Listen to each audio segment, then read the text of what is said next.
ሰላም የጽዲ አካዳሚ ቤተሰቦች እንዴት አላችሁ? ባላችሁበት ሰላማችሁ ይብዛ። በዚህ ቻናል አማርኛ፣ እንግሊዘኛ፣ ሂሳብ እንዲሁም ሌሎችን ትምህርቶች ያስተማርን እንገኛለን። የምናስተምርበት የትምህርት አሰጣጥ በኢሞ፣ በቴሌግራም፣ በዋትስአፕ እንዲሁም ደግሞ ባላችሁበት በጉግል ሚት መጠቀም ትችላላችሁ ማለት ነው። ቻናሉ አዲስ ስለሆነ ላይክ፣ ሼር፣ ሰብስክራይብ ያደረጋችሁ ጀምሩ። ለዛሬ እጀላችሁ የመጣው የአማርኛ ፊደላትን የገም ቤተሰቦች ቃላት ምስረታ የሚል ነው እጀላችሁ የቀረብኩኝ። የገም ቤተሰብ ቃላት ምስረታ የገም ቤተሰብ ቃላት ምስረታ እንግዲህ የገም ቤተሰቦች ቃላት መስርቼ እጀላችሁ ቀርቤያለሁ። በደንብ አድርጋችሁ እናንተ ተከታተሉ፣ እኔ ያነብላችኋለሁ። እንግዲህ ማሳያችሁ እነዚህ እቺ የገ ቤተሰብ እንግዲህ የገ ቤተሰቦች እነዚህ ናቸው ማለት ነው። እቺ የመጀመሪያዋ ፊደል ናት። የመጀመሪያዋ ፊደል የአማርኛ መጀመሪያ ፊደል ናት እና እስከ ቤተሰቦቿ እንግዲህ ገ ሰባት ቤተሰቦች አሏት። ሰባት ቤተሰቦች አሏት። በእነዚህ ቃላት ምስረታ ነው እጀላችሁ የመጣሁኝ። በእያንዳንዳችሁ እንግዲህ በደንብ አድርጋችሁ ተከታተሉኝ፣ እኔ አነብላችኋለሁ። አብራችሁ ቆዩ። እንግዲህ ገ መጀመሪያ እነዚህ ፊደላት ላንብብላችሁ። ገ፣ ጉ፣ ጊ፣ ጋ፣ ጌ፣ ግ፣ ጎ፣ ጎ እንግዲህ እነዚህ የገ ቤተሰቦች ናቸው። በእያንዳንዳቸው ደግሞ ቃላት መስርቼ እጀላችሁ የቀረበ በደንብ አድርጋችሁ እናንተ ተከታተሉኝ፣ አብራችሁ ቆዩ። አሁን እያነበብኩላችሁ ነው። ገ ለ ጠ ገለጠ። አንድ ላይ ስናነበው ገለጠ ይላል። እንግዲህ ገ ማለት እዚህ ጋር የምናገኝ የመጀመሪያ ፊደል ለ የመጀመሪያ ፊደል ናት። ጠ የመጀመሪያ ፊደል ናት። ገለጠ የሚል ቃል ይሰጠናል ማለት ነው። ወደ ቀጣዩ ስንሄድ ገ ጠ ር ገጠር ይላል። በአንድ ላይ ስናነበው ገጠር። እንግዲህ ገ እዚህ ጋር የምናገኛት የመጀመሪያ ፊደል ናት። ጠም የመጀመሪያ ፊደል ናት። ረም የመጀመሪያ ረ የረ ቤተሰብ ሆና ስድስተኛ የምናገኛት ማለት ነው። ገጠር የሚል ቃል ይሰጠናል ማለት ነው። ወደ ቀጣዩ ስንሄድ ደግሞ ገ ደ ል ገደል ይላል። ገደል እንግዲህ ገ የመጀመሪያ ፊደል ናት ብያችኋለሁ። እዚህ ጋር የምናገኛት ደ ደግሞ የመጀመሪያ ፊደል ናት። ለ ደግሞ የለቤተሰብ ሆና ስድስተኛ የምናገኛት ማለት ነው። ገደል የሚል ቃል ይመሰርተናል ማለት ነው። ወደ ጉ ስንሄድ ደግሞ እንግዲህ እዚህ ጋር የምናገኛት ጉ ትባላለች። ነው ፊደል ሁለተኛ ፊደል ማለት ነው። በጉ ደግሞ የመሰርናቸውን ላሳያችሁ። ጎ በ ዝ ጎበዝ ይላል። ጎበዝ እንግዲህ ጎ እዚህ ጋር የገ ቤተሰብ ሆና ሁለተኛ ላይ የምናገኛት ደግሞ የመጀመሪያ ፊደል ዘ ደግሞ የዘ ቤተሰብ ሆና ስድስተኛ የምናገኛት ማለት ነው። ጎበዝ የሚል ቃል ይመሰርተናል ማለት ነው። ወደ ቀጣዩ ስንሄድ እንደገና ጉ ዳ ት ጉዳት ይላል። ጉዳት እንግዲህ ጉ እዚህ ጋር የምናገኛት የገ ቤተሰብ ሁለተኛ ላይ ናት። ደግሞ የደ ቤተሰብ አራተኛ የምናገኛት ማለት ነው። ተ ደግሞ የተ ቤተሰብ ስድስተኛ የምናገኛት ጉዳት የሚል ቃል ይመሰርተናል ማለት ነው። ወደ ቀጣዩ ስንሄድ ደግሞ ጉ ባ ኤ ጉባኤ ይላል። እንግዲህ ጉ እዚህ ጋር የምናገኛት የገ ቤተሰብ ሁለተኛ ላይ ናት። ቤ ደግሞ የበ ቤተሰብ አራተኛ የምናገኛት፣ ኤ ደግሞ የአ ቤተሰብ አምስተኛ የምናገኛት ማለት ነው። ጉባኤ ይላል። እንግዲህ ጉባኤ የሚል ቃል ይመሰርተናል ማለት ነው። ወደ ቀጣዩ ስንሄድ እንግዲህ ወደ ጊ እንግዲህ እቺ ጊ ትባላለች ሶስተኛ ፊደል ጊ ዜ ጊዜ ይላል። እንግዲህ ጊ የገ ቤተሰብ ሶስተኛ ላይ የምናገኛት፣ ዜ ደግሞ የዘ ቤተሰብ አምስተኛ የምናገኛት ማለት ነው። ጊዜ የሚል ቃል ይመሰርተናል ማለት ነው። ወደ ቀጣዩ ስንሄድ ጊ ቤ ጊቤ ይላል። እንግዲህ ጊ የዚህ ጋር የገ ቤተሰብ ሆና ሶስተኛ የምናገኛት፣ ቤ ደግሞ የበ ቤተሰብ አምስተኛ የምናገኛት ማለት ነው። አምስተኛ የምናገኛት። ወደ ቀጣዩ ስንሄድ ደግሞ ጌ ተ ር ጌተር ይላል። እንግዲህ ጌ ከየገ ቤተሰብ ሆና ሶስተኛ የምናገኛት ናት። ተ ደግሞ የመጀመሪያ ፊደል፣ ረ ደግሞ የረ ቤተሰብ ስድስተኛ የምናገኛት ማለት ነው። ስድስተኛ የምናገኛት ጌተር የሚል ቃል ይሰጠናል ማለት ነው። ወደ ቀጣዩ ስንሄድ እንግዲህ ወደ ጋ እንግዲህ እቺ ጋ ትባላለች አራተኛ ፊደል ናት። ጋ በጋ ደግሞ የመሰርናቸው እንያቸው።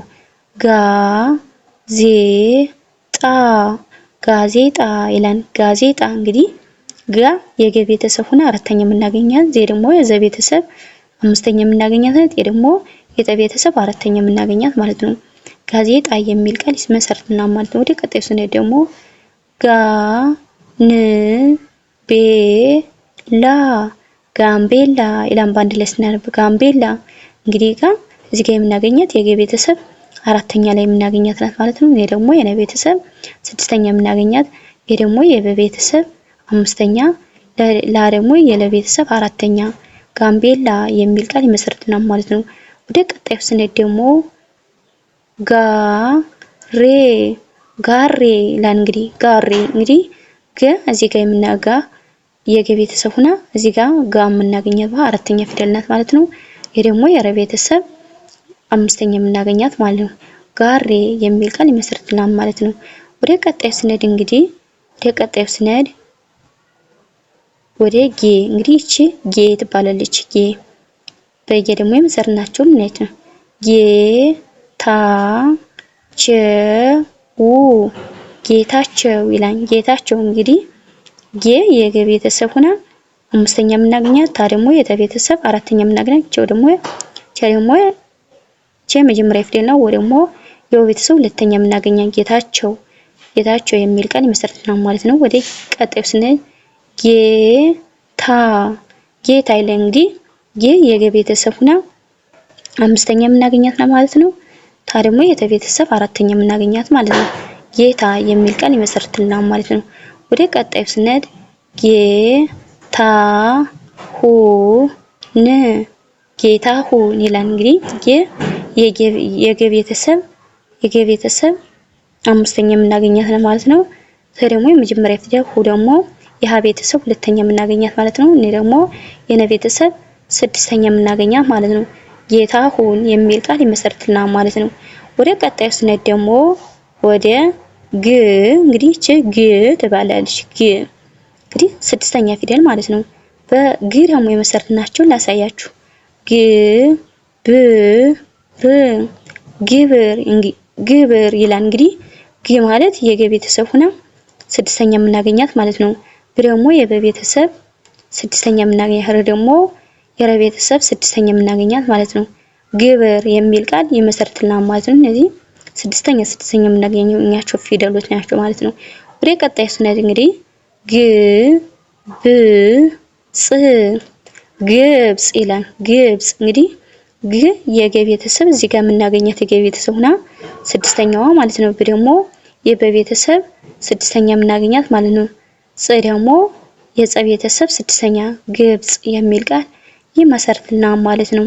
ወደ ቀጣዩ ስንሄድ ደግሞ ግ መ ል ግመል ይላል። ባንድ ላይ ስናነበው ግመል እንግዲህ ግ የገ ቤተሰብ ሆና እዚህ ጋር የገ ቤተሰብ ሆና ስድስተኛ የምናገኛት ናት ብያቸዋለሁ። መ ደግሞ የመጀመሪያ ፊደል፣ ለ ደግሞ የለ ቤተሰብ ስድስተኛ የምናገኛት፣ ግመል የሚል ቃል ይመሰርትልናል ማለት ነው። ወደ ቀጣዩ ስንሄድ እንግዲህ መጨረሻው ጥያቄ ላይ ነን። ወደ ጎ እንግዲህ እቺ ጎ እንግዲህ ጎ ሰባተኛዋ ፊደል ማለት ነው። ጎ በጎ ደግሞ የመሰርትናቸውን ላሳያችሁ።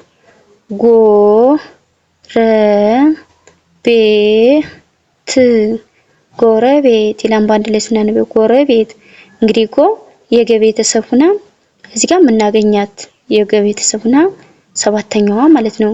ረ ደግሞ የመጀመሪያ ፊደል ናት። ቢ ደግሞ የበ ቤተሰብ አምስተኛ የምናገኛት፣ ደግሞ የተ ቤተሰብ ስድስተኛ የምናገኛት ማለት ነው። ጎረቤት የሚል ቃል ይሰጠናል ማለት ነው። ወደ ቀጣዩ ስንሄድ ደግሞ ጎ ረ ም ሳ ጎረምሳ እንግዲህ ጎ እዚህ ጋር የምናገኛት ሰባተኛ ፊደል ናት። ረ ደግሞ የመጀመሪያ ፊደል ናት። ም ደግሞ የመ ቤተሰብ ስድስተኛ፣ ስ ደግሞ የሰ ቤተሰብ አራተኛ የምናገኛት፣ ጎረምሳ የሚል ቃል ይሰጠናል ማለት ነው። ወደ ቀጣዩ ስንሄድ ደግሞ ጎሽ ይላል። እንግዲህ ባንድ ላይ ስናነበው ጎሽ እንግዲህ ጎ ከዚህ ጋር የምናገኛት ሰባተኛ ፊደል ናት የገ ቤተሰብ፣ ሽ ደግሞ የሸ ቤተሰብ ስድስተኛ የምናገኛት ማለት ነው። ጎሽ የሚል ቃል ይመሰርትልናል ማለት ነው። እንግዲህ እንደምታዩት የገን ቤተሰብ ቃላት ምስረታ የሚል ነበር ይዤላችሁ የመጣው የዛሬ ቪዲዮ። ከዚህ ያበቃል። በሌላ ቪዲዮ እስከምንገናኝ ሰላም ሁኑ፣ ሰላም ቆዩ።